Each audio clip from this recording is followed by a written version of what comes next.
ছাত্রত্ব বাতিলের মুখ থেকে একটা বৈধতা পাওয়া, বিশ্ববিদ্যালয়ের শিক্ষার্থীদের প্রতিনিধি হিসেবে বৈধতা পাওয়া, এটা আমার জন্য অনেক বড় কিছু।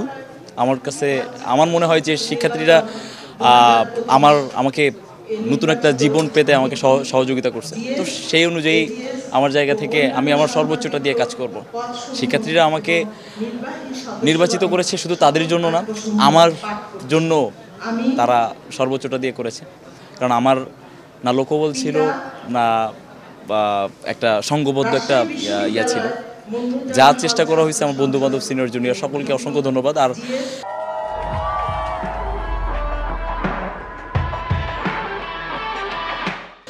এই তো সব মিলায় অদ্ভুত একটা অনুভূতি। 17তম জিএস, 17তম হতে যাচ্ছে আমাদের এই কমিটি। ইনশাল্লাহ 18তমটাও এক বছরের মাথায় আমরা বাস্তবায়ন করে যেন যেতে পারি, এটাই সব থেকে বড় পাওয়া শিক্ষার্থীদের, এবং এটা আমরা চেষ্টা করবো। প্রধান কাজ হচ্ছে যারাই নির্বাচনে প্রতিদ্বন্দ্বিতা করতেছে তাদের প্রত্যেকের কিন্তু শিক্ষার্থী বান্ধব কিছু চাওয়া পাওয়া, কিছু অঙ্গীকার ছিল।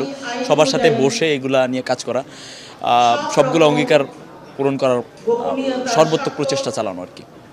আমরা তো প্রথম থেকেই বলেছি আমাদের ইশতেহারের শর্ট টার্ম প্ল্যানগুলো আমরা বাস্তবায়ন করা শুরু করব। যেই কাজগুলো র্যাপিডলি করা যায় সেই কাজগুলোর মধ্যে আমরা সেন্ট্রাল লাইব্রেরিতে এসি প্রদান এবং হলগুলোতে ফিল্টার প্রদান, এই কাজগুলো যেহেতু মৌলিক চাহিদার মধ্যে অন্তর্ভুক্ত, এই কাজগুলো আমরা করব এবং গ্রাজুয়ালি একের পর এক কাজগুলো আমরা সম্পন্ন করব। ইতোমধ্যে এই কয়েকদিনে আমরা বিভিন্ন সংগঠনের সাথে যোগাযোগ করি যে আমাদের সার্বিক ব্যাপারগুলোতে সবাই সহযোগিতা করবে এবং আমাদের ইশতেহারগুলো আমরা সমন্বয় করে নির্দিষ্ট সময়ের মধ্যেই শেষ করতে পারবো ইনশাআল্লাহ।